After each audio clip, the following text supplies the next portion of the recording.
네, 이명박 전 대통령에게 30억 원을 건넸다는 이팔성 전 우리금융지주 회장의 비망록이 공개돼 파문이 일고 있습니다. 뇌물 액수와 청탁 내용은 물론 배신감에 이 전 대통령과 인연을 끊겠다는 다짐까지 고스란히 담겨 있는데요. 네, 이 사안과 함께 정치권 이슈들 자세하게 짚어보겠습니다. 김현 더불어민주당 대변인, 이상일 전 새누리당 대변인 두 분 모셨습니다. 안녕하십니까? 네, 안녕하십니까? 오셨습니까? 네. 김 의원님, 이명박 전 대통령의 이야기를 이런 주제로 다시 꺼내게 될 줄 몰랐습니다. 지금 이팔성 전 우리금융지주 회장의 비망록이 공개가 됐는데 일단 그 내용을 먼저 한번 살펴보면서 이야기 나눠보도록 하겠습니다. 2008년 2월 23일 통이동 사무실에서 MB 이명박 전 대통령을 만남. 나의 진로에 대해서는 긍정 방향으로 조금 기다리라고 했다. 그리고 하나 더 있죠. 지금 2008년 3월 28일 MB와 인연을 끊고 다시 세상살이를 시작해야 하는지 여러 가지로 괴롭다. 나는 MB에게 약 30억 원을 지원을 했다. 그리고 조금 더 내용이 있는데요. 옷값만 얼마냐, 파렴치한 족속들, 고맙다는 인사라도 해야 하는 것 아니냐. 지금 이런 비망록이 공개가 됐습니다. 배신감, 원통함 이런 걸 그대로 느낄 수 있습니다. 일단 저 비망록 어떻게 보셨습니까?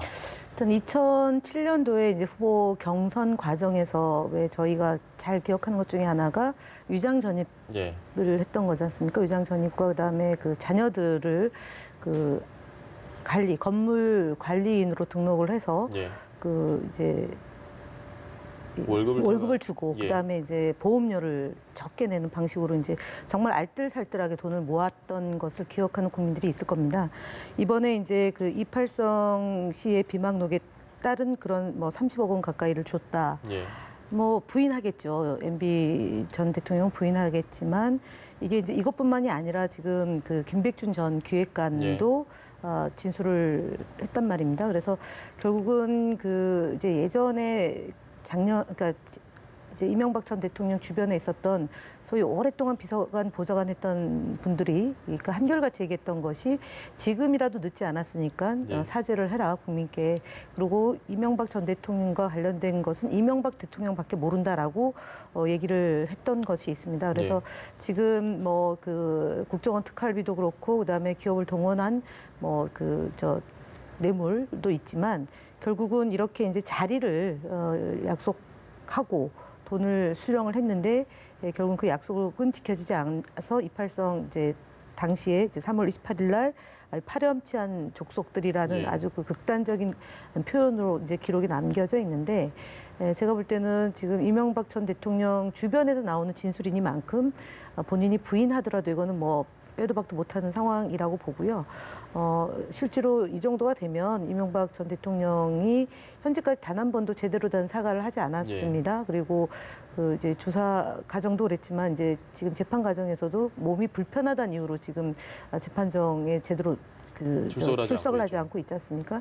한 가지 또 우리가 기억하고 있는 게 김기춘 전 비서실장이 몸이 아파서 이제 거동조차 불편해서 휠체어 타고 나오는 모습도 있었는데 이번에 구속에서 이제 석방되는 날 보면 굉장히 당당하게 건강한 모습으로 나오지 않았습니까? 그런 모습들이 사실은 국민들이 이 더위에도 더 분노스러운 것은 이렇게 한 나라의 대통령을 했던 분이고 또 한 나라를 정말 거머쥐었던 이 그 권력자들이 국민들의 눈에는 비겁하게 보이고 때로는 이런 잘못된 행동에 대해서 사과하지 않는 모습이 부적절하다라는 것이고 이 문제는 이제 비망록의 내용을 전문을 보지 못했지만 적어도 대통령이 되자마자 인수위 끝나고 그 직후에 이 돈을 받았다는 거 아닙니까?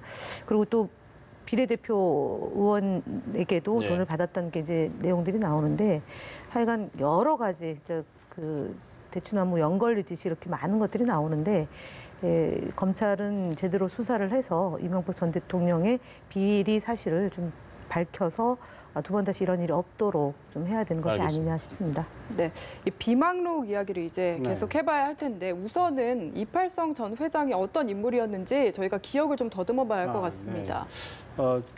제가 알기로는 그분은 경남 하동 출신이고 이제 고려대학교 졸업했죠. 그러니까 이명박 대통령 모교 같은 동문이죠. 그런데 아주 옛날부터 가까운 사이는 아닌 걸로 알고 있습니다. 이제 원래 이팔성 회장은 우리은행의 이제 그 금융지주 회장을 하셨는데 그 전신인 한일은행의 입부를 해서 금융인으로 쭉 이제 계단을 밟아왔고 이명박 대통령과 인연을 맺게 된 것은 제가 알기로는 이 서울시향 그 대표를 네. 이분이 네. 맡는데 그 당시에 이명박 서울시장입니다. 사실은 서울시 이 산하에 이제 서울시향이 있고 아마 그때 이 상당히 자주 이렇게 만나게 되고 또 그 고려대학교는 또 동문이 끈끈하잖아요. 예. 또 뭐 그런 인연이 작용을 했던 것 같고 2007년 대선 상황을 생각을 해보면 사실 저는 이제 중앙일보 워싱턴 특파원으로서 워싱턴에 있었지만 정치부 기자를 오래 해서 그 당시 상황을 유심히 봤는데 이명박 대통령과 박근혜 전 대통령 당시 경선을 하죠. 그런데 그 당시 한나라당 경선에서 이겨서 대통령 후보가 되면 거의 대통령의 당선권에 가 있다는 그때 상황이었어요. 네. 그 당시 이제 민주당에서는 정동영 후보가 예. 됐죠. 그렇기 때문에 이팔성 회장은 그때 이제 이명박 이제 대통령 후보에게 대통령 당선 가능성이 높다고 판단하고 그때 나름대로 베팅을 한 거죠. 그래서 우리 김 대변인 말씀하셨지만 이 대통령 되시고 나서도 그 김선남 뭐 비례대표 등등 돈 받은 게 있지만 이팔성 회장은 대통령 후보가 된 이후 시점에 지금 계속 자금 지원을 한 걸로 지금 드러나고 있어요. 그러니까 이번 어제 공개된 그 검찰이 공개한 비망록은 2008년 1월부터 5개월 거지만 그 전에 또 다른 메모들이 있습니다.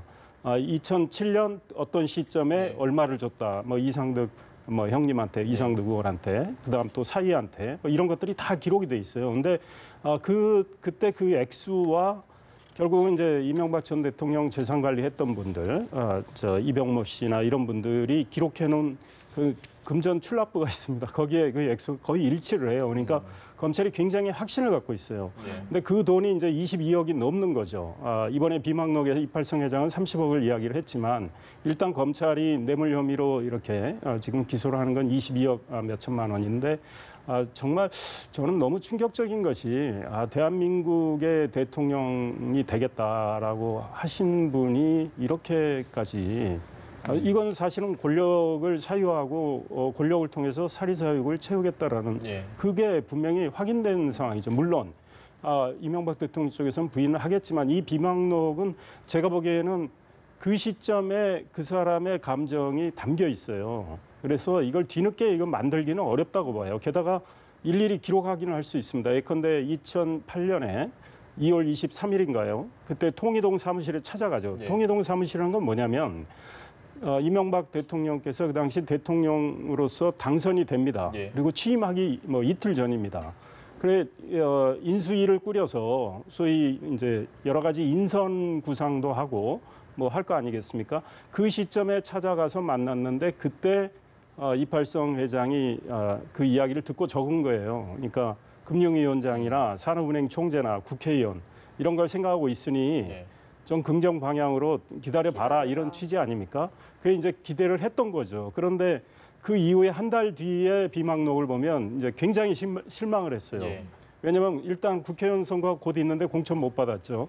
그다음에 산업은행 총재도 안 되고 금융위원장도 안 된 거예요. 그러니까 저 이명박 대통령 쪽을 겨냥해서 뭐 파렴치한 쪽 뭐 족속이라는 이런 표현까지 써가면서 굉장히 화가 났던 거 이런 것들이 다 담겨 있는 거 보면 이거를 참 부인하기 굉장히 어렵겠다. 그리고 아마 이거는 증거 능력을 분명히 갖게 될 겁니다. 왜냐하면 쓴 사람이 증인 선서하고 이거는 제가 옛날에 다 작성했던 거라면 증거 능력을 갖게 되고 그 안에 담긴 여러 가지 날짜나 장소를 특정을 해서 만약에 청와대 기록, 통이동에는 제가 보기에 기록이 있을 거예요. 그 대통령 당선인이었기 때문에 대통령 당선인을 만나고자 한 사람들은 몇 날 며칠 몇 시에 어떻게 누굴 만나고 이런 게 기록이 돼 있을 겁니다. 그런데 그런 것들을 확인한다면 이명박 대통령이 이거를 부인한다 해도 이거 빠져나가기가 좀 쉽지 않다 이런 생각이고 무엇보다 대한민국의 대통령을 지낸 분의 도덕성이 이 정도인가 정말 너무 충격적입니다. 알겠습니다. 이게 뭐 비망록이기 때문에 확정된 사실은 아니고 어쨌든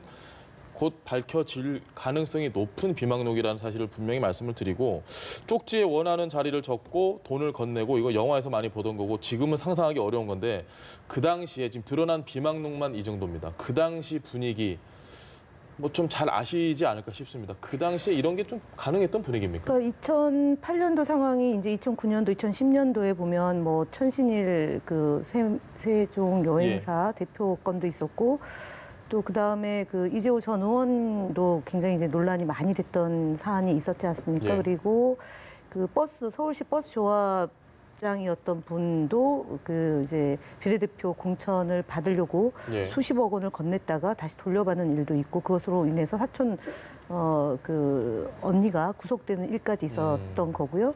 그것 말고도 이제 대우조선 회항의 그 예. 연임 로비 사건도 이제 2009년도, 2010년도에 꽤 뜨겁게 달궜던 많았네요, 사안이죠. 굉장히. 네, 그 다음에 요즘에 나오는 것은 이제 뭐 국정원 특활비를 뭐 한 것하고 그다음에 4대강 문제하고 그리고 이제 해외 자원 개발, 예. 방산 비리, 소위 우리가 말하는 사자방 아직 시작도 못했다라고 봐야 되죠. 그래서 지금 이렇게 그야말로 주머니 돈이 쌈짓돈인 것으로 해서 그 가족이 전체로 그러니까 이명박 전 대통령과 부인 또는 아들 그다음에 그 사위까지 연루되고 그다음에 그 형제들 간의 그런 형제의 난이라고 할 수 있는 거고 형제의 사촌까지 연루된 진짜 복합적인 그런 비리로 부정부패로 지금 이명박 전 대통령이 구속돼 있고 계속 조사가 진행 중인 거지 않습니까? 다스 예를 들어서 다스는 누구 거냐라고 지난해 국민들이 물었던 것이고 본인은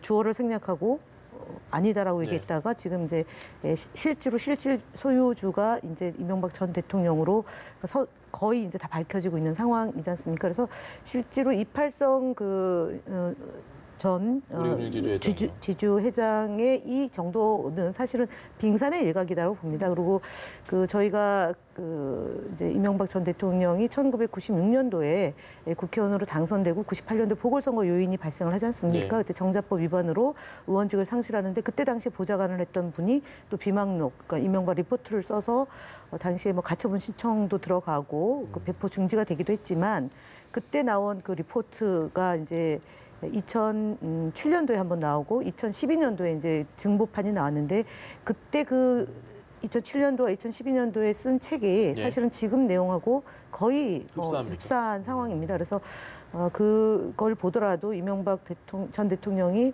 주변에 단순히 뭐 인색하다 내지는 뭐 돈을 걷어들였지만 베풀 줄 몰랐다라는 차원의 그런 뭐 인생론 이런 것을 떠나서 실제로 그 도덕성이나 공직에 계신 분이 대통령이 되려고 했던 게 아니라 사업가로서의 그 연장선으로 공직을 수행하면서 이런 그 많은 돈을 받고 나몰라라 하면서 그 부정부패를 저지른 것이기 때문에 이 얘기는 사실은 뭐 앞서 이제 이 의원님도 말씀하셨지만 그야말로 대통령이 돼서는 안 될 분이 대통령이 돼서 대한민국이 비극으로 오게 된 그런 과정이다라고 보고 실제로 지금 이제 20대 국회에서 다뤄야 될 주요한 의제 중에 하나가 그리고 숙제 중에 하나가 이명박 전 대통령이 방산비리 했던 4대강 문제, 그다음에 해외 자원 개발 이 문제에 대해서 좀 집중적으로 좀 파고들어서 그러니까 우리가 얼마나 국고를 손실했는지도 밝혀내서 후대에게 다시 이런 일이 없도록 좀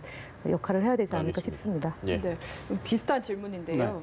드러난 것만 해도 이 정도인데 얼마나 많은 했을까 하는 생각이 들거든요. 뭐 당시에 들으셨던 거나 이런 게 있으신가요? 저희들은 뭐 저는 이제 미국에서 특파원 생활을 하고 있어서 그 상황은 모르는데 지금 결국은 이팔성 회장의 전 회장의 비망록은 뭐 이렇게 자세히 나왔지만 또 우리가 확인할 수 있는 건 김백준 전 총무기획관 그분의 뭐 자세한 진술이 있죠. 그분은 결국 영법빌딩 지하에 그런 많은 서류가 있다는 이야기까지 해서 이게 다 확인이 되고 그 다스 문제가 다 드러나서 이미 뭐 재판 과정에서 확인된 것들이 많이 있지 않습니까? 그러니까 이명박 전 대통령이 정말 이 국가와 국민을 위한다기보다는 이런 면에 있어서 뭐 특정 분야에 있어서는 너무 이 탐욕을 부리지 않았는가 이렇게 우리가 생각할 수도 있어요. 그리고 김백준 전 총무기획관은 소위 말해서 핵심 참모였단 말이죠. 그분이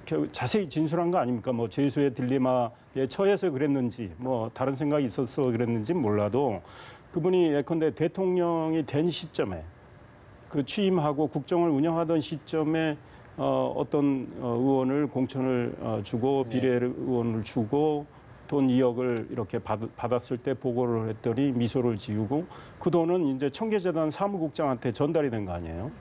그러니까 사실은 이게 이 공천을 대통령이 장사를 돈 받고 예 그렇습니다. 사실 이 공당에 당시 한나라당에서 공천 작업이 다 이루어지고 있는데 소위 이명박 대통령 별도 루트를 통해서 돈을 받고 공천을 주고 이런 일이 있었는데 비단 그러면 그 한 사람뿐이겠는가 이런 생각을 할 수는 있죠. 그러나 뭐 그거는 이제 우리가 추정의 영역이고 지금 확인된 것만 해도 너무나 충격적이고 예. 이건 정말 개탄을 금할 수가 없는 상황이죠. 알겠습니다. 주제를 좀 바꿔보겠습니다.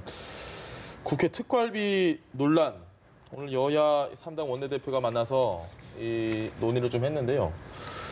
간단하게 제가 해석한 부분을 질문을 드리겠습니다. 어쨌든 국회 특활비 받긴 받겠는데 영수증 처리는 하겠다. 지금 이 내용이 정확한 핵심인 네, 거죠? 그렇죠. 특활비를 양성화시키겠다라는 건데 그것의 내용을 보면 예. 업무 추진비, 일반 수용비, 기타 운영비, 특수목적 경비로 전환해서 양성화할 거다라는 거죠. 그러니까 영수증을 첨부하는 그런 걸로 이제 전환을 하겠다는 건데 예. 이제 의장단이 쓰는 것, 그다음에 상임위원장이 쓰는 것, 그다음에 각 의원들에게 이제 국정감사 기간 중에 별도 지급. 특활비 예. 명목으로 뭐 그런 이제 한 100만 원 정도의 그 돈이 이제 지급이 됐던 건데 그런 것들을 다 예를 들어 그거 없애도 되는 것 같아요.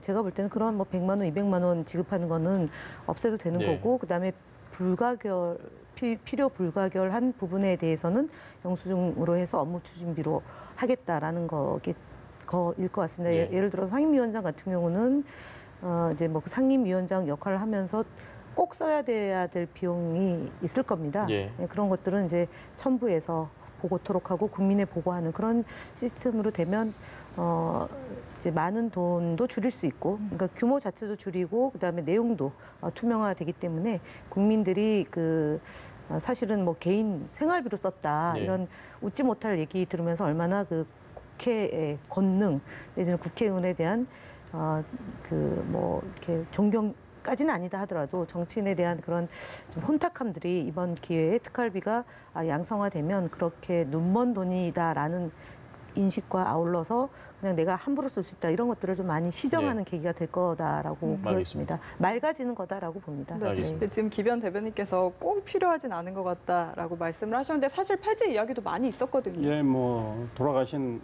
노회찬 의원도 폐지 이야기를 했고 지금 바른미래당 폐지하자는 거죠. 예. 그러니까 제가 보기엔 뭐 저도 우리 김 의원님 같이 국회에 있었지만 폐지에 가까운 수준의 개혁을 하고 남은 이제 특활비는 정말 투명하게 하는 이런 방향이 맞을 것 같아요. 근데 아예 폐지를 한다면 또 다른 돈을 전용해서 또 필요한 걸 쓸 수도 있는데요. 예컨대 이런 겁니다. 이제 국회의장이 외국에 가서 외교를 합니다. 의원 외교도 중요하거든요. 예.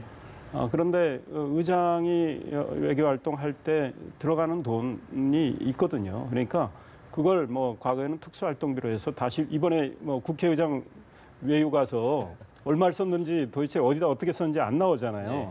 그런데 뭐 공간에 가서 외교관들 고생하는데 경력금도 주고 뭐 이런단 말이죠. 또 밥도 사고 상대국의 의장단 밥도 사야 되고 네. 뭐 이런 것들이 있기 때문에 이제 앞으로 밥 사는 거 다 영수증 처리하면 되고 뭐 의장단 외교에 들어가는 돈은 가능한 한 뭐 지원을 할 필요가 있다. 그 대신 한 목적적으로 쓰게 해야 된다라는 거죠. 투명하게.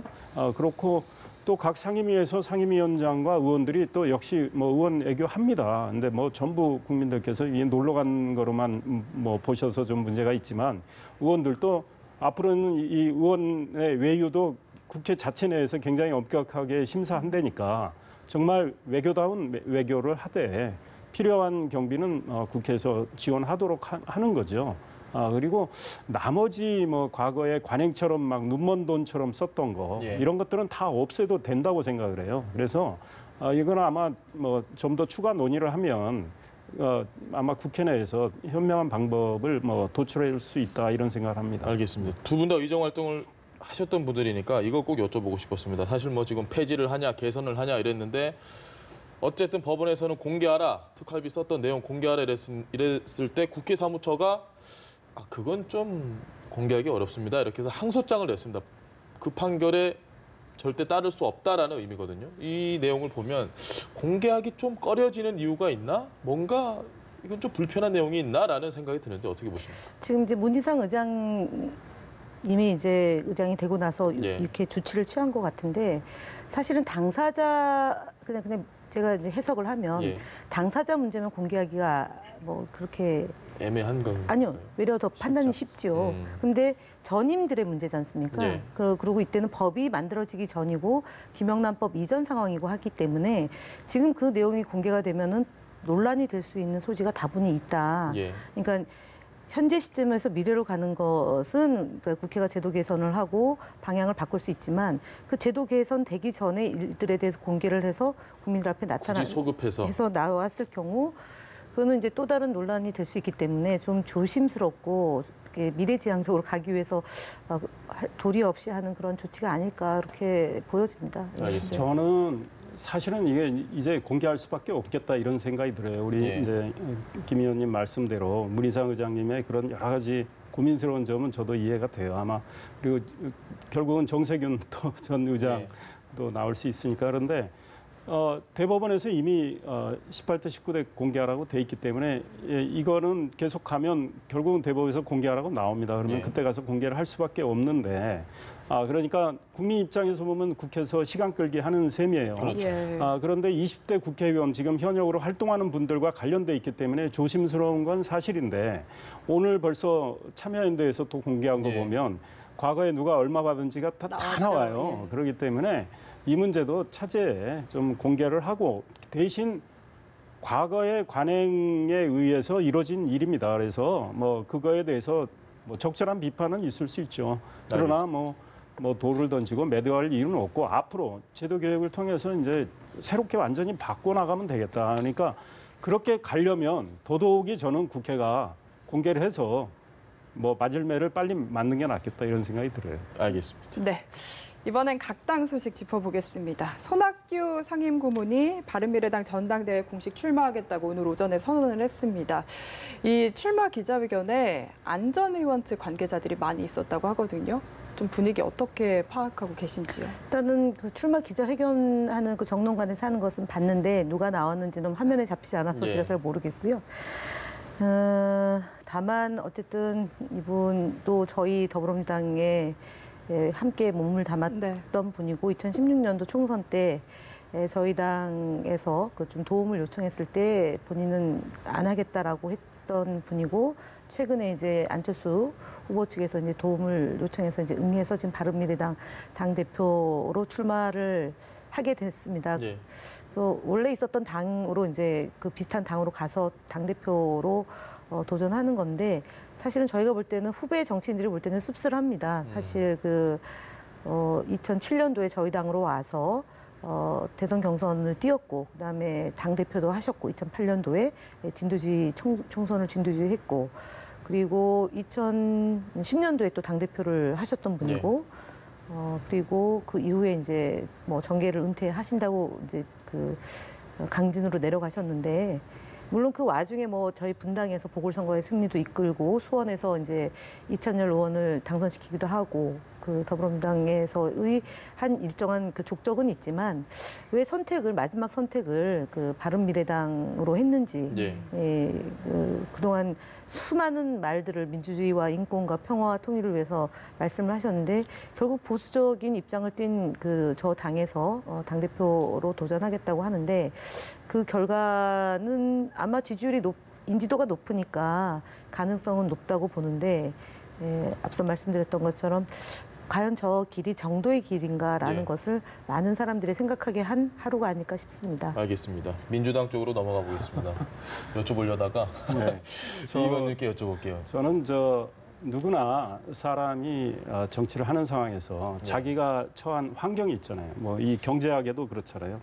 가장 최적의 선택은 그 환경을 무시하고 할 수는 없기 네. 때문에 손학규 전 대표가 지금 바른미래당 소속이고 바른미래당은 지금 굉장히 어려운 상황이고 그렇기 때문에 당대표 도전하는 건 뭐 저는 뭐 이해하는 입장이고요. 예. 그리고 저분이 오늘 강조했던 게 중도 개혁 정당이라는 거죠. 그러니까 뭐 그 바른미래 일부에는 보수 성향의 의원들도 많죠. 옛날에 바른정당 출신이 있고 또 예. 국민의당 출신도 이렇게 같이 가세해서 아직 화학적 결합이 안 돼 있어요. 그러니까 이 양당이 뭐 통합 형태로 새로운 당을 만들었는데 제가 보기에 진정한 통합도 안 돼 있는 상황이고 그 통합으로 이끌 리더십도 현재는 좀 부재한 상황에서 그래도 손학규 전 대표는 뭐 상당히 정치 경험이나 경륜이나 이런 면에서 인정을 받고 있기 때문에 저분이 저 당을 잘 이끌어준다면 네. 뭐 국민한테 저는 좋다고 보고요. 또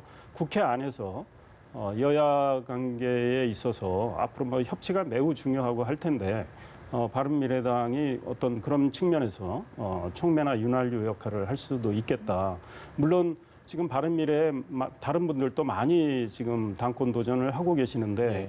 결국은 결과가 어떻게 나올지 몰라도 손학규 전 대표가 저렇게 출사표를 던진다면 대충 대세는 정해진 것 같은 느낌인데요. 예. 만약에 저 당의 대표를 맡으신다면 정말 오늘 말씀하신 대로 정말 국회에서 어떤 정치력을 발휘해주고 그다음에 이 중도 개혁 뭐 정당으로서 바른미래가 거듭나고 예. 또 이 야권이 앞으로 미래의 어떤 정계 개편의 필요성을 늘 강조하시고 아마 그걸 염두에 두고 그걸 주도하기 위해서 뭐 나오시는 것 같은데 예. 정말 야권이 제대로 된 재편이 되면 좋겠다. 네. 그래야 또 여당도 긴장하고 또 여야 간에 건전한 또 협력과 경쟁 관계가 형성될 테니까 그래서 뭐 손학규 전 대표가 뭐 출사표를 던졌으니까 지켜는 봐야 되겠지만 본인이 오늘 말씀하신 대로 정치력을 잘 발휘해 줬으면 좋겠다 이런 예, 생각입니다. 알겠습니다. 제가 민주당 이야기로 넘어가려고 그랬는데 실패했습니다. 어쩔 수 없이 김 의원님께 여쭤봐야 되는데요. 이해찬 후보 불통시비는 사실 뭐 이전부터 조금씩 약간씩 얘기는 나왔고 이번에 제대로 나왔습니다. 이게 좀 소통과 이런 부분에서 부족한 게 아니냐라는 지적에 대해서 어떻게 생각하십니까? 일단은 좀 뭐 선거이기 때문에 상대방을 공격하는 포인트의 소재로 일단은 쓰여지고 있다는 예. 점 하나 하고요. 이게 지금 초선 의원들이 이제 66명인데 이제 그분들이 조금 이 총리와 소통이 원활하지 않다 이제 이런 얘기를 하게 됐는데 마치 전체가 이제 이 총리 정치 이 인생 자체가 뭐 불통인 것처럼 이제 얘기하는 것은 좀 왜곡시키는 것 같고요. 왜냐하면 36살에 정치를 해서 30년 차 지금 되는 해이고요. 그 과정에서 뭐 서울시 부시장도 하셨고 교육부 장관도 했고 국무총리도 했고 7선의 국회의원을 했는데 만약에 소통하지 않고 국민의 그런 시대 정신을 읽지 못했다면 7선의 국회의원을 할 수 있었을까라는 생각을 이제 먼저 말씀을 드리고요. 지금 이제 초선 의원들이 좀 어려워하는 건 아무래도 정치 경륜이 좀 높고 그리고 이제 그런 면들이 초선 의원들하고는 좀 같이 동시대에 활동했다기보다는 좀 후배 격이고 선배 격이다 보니까 조금 어려움은 있는데. 송영길 의원도 지금 자막에 나오면 전화 드리기도 어렵다. 그건 송영길 의원이 사선 의원이 전화 드리기 어려운 것은 그건 제가 볼 때는 선거용이라고 제가 말씀드릴 수 있을 것 같아요. 선거용. 왜냐하면은 그렇지 않죠. 지난 대선도 같이 치렀고요. 예. 그러니까 공동 선대위원장을 했고 그분도 이제 뭐 본부장을 하셨고 선대위원장과 본부장 관계인데 그럼 소통을 안 했다고 얘기하면 선거가 원활하게 안 됐다고 볼 수 있기 때문에 그건 제가 볼 때는 조금 이게 좀 콕 집어서 얘기를 하신 것 같아요. 예. 그래서 일단은 뭐 부분적으로 이제 초선 의원들하고 대화할 시간이 없었다. 더 열심히 하겠다라는 거는 말씀을 하신 거고 최근에 저희 새 후보께서는 송영길 후보도 폴도 인사로 이렇게 예. 이제 본인의 그 이제 기존의 이미지를 극복하기 위한 노력을 하는 거고 김진표 후보도 조금 더 이제 연배가 좀 높다는 것 때문에 이제 밥 잘 먹는 할배 뭐 이런 네. 식으로 이제 컨셉을 잡고 이제 SNS 소통을 하는 거고 이해찬 후보도 지금 이제 막내 비서랑 뭐 동갑내기 가회하기 뭐 그리고 칠성 사이다를 뭐 비슷하게 패러디해서 칠선 사이다다 이런 얘기를 하시면서 본인들의 이미지를 좀 그 탈바꿈하는 노력을 기울이고 있는데 네. 그 제가 볼 때는 지금 이제 후보들 간의 강점도 얘기하고 상대의 약점도 얘기하고 이거는 선거 때 늘상적으로 있는 그런 이제 오고 갑니다라고 보여집니다. 이럴 때 외부에서 보시는 게 제일 정확할 수 네, 있습니다. 사실은 굉장히 좀 치열해지고 있는 것 같아요. 그 당권 경쟁이 늘 그렇습니다. 과거에 홍준표 전 대표하고 예. 안상수 전 창원시장은 소위 개소송 문제로 굉장히 감정이 상할 정도였는데 지금은 뭐 민주당의 당권 경쟁은 그 정도는 아니고요. 예. 그러나 일단은 앞서가는 분이 이해찬 의원이시기 때문에 상당히 그 우발주자들이랄까요? 그분들이 공격이 좀 집중되는 경향이 있고 또 당내에 나름대로 이 기반도 꽤 있기 때문에 이제 공격을 받는 측면이 있겠다 이런 생각인데 지금 제가 보기에는 생각보다 상당히 각축전이 치열한 네, 그렇습니다. 사실은 이해찬 의원께서 많이 앞서가지 않을까 이런 생각도 해봤는데 뭐 여론조사를 다 믿을 수는 없지만 여론조사상으로 보면 정말 이 재밌는 게임이 진행이 되고 있다. 게다가 2, 3위는 어떤 분이 2, 3위인지 잘 모르겠다를 할 정도로요. 그래서 앞으로 레이스가 8월 25일 날 결정이 되는데 그래도 꽤 남은 셈인데요. 굉장히 치열하게 전개될 것 같고 만약에 실수하는 분이 있으면 타격을 받을 수도 있겠다 이런 생각이고 아마 더 이제 레이스가 전개되면 더 가열이 돼서 좀 더 1위 주자에 대한 공격은 더 강해질 거다 이런 생각하는데 이해찬 의원 입장에서는 경륜이 있기 때문에 그런 걸 잘 받아 넘기시는 그런 것들도 필요한 것 같고 지금 김진표 후보 같은 경우는 역시 지금 경제하고 민생이 굉장히 어렵지 않습니까? 그래서 오늘 뭐 여야가 은산분리 관련해서 인터넷 전문은행과 관련해서는 그런 법도 빨리 처리하기로 했고 어제 대통령도 그걸 강조하셨고 한데 김진표 후보는 그걸 강점으로 지금 내세우고 있는 상황이잖아요. 그런 것들이 어느 정도 또 통할 수도 있고요.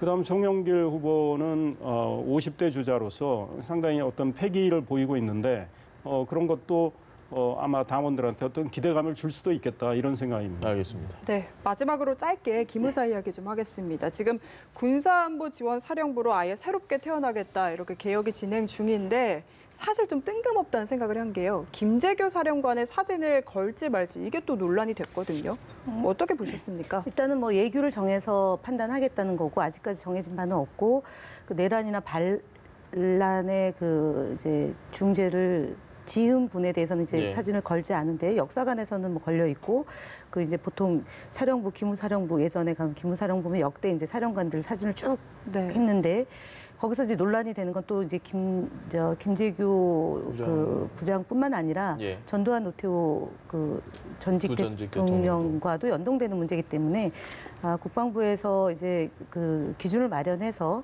사진을 걸 건지 말 건지인데 제가 볼 때 아마 공평하게 해서 처리되지 않을까 싶습니다. 그러니까 내란이나 반역한 분에 대한 경우는 사진을 걸지 않고 뭐 그 기록관에는 다 걷는 식으로 역사관 그렇게 처리되지 않을까 그렇게 봅니다. 알겠습니다.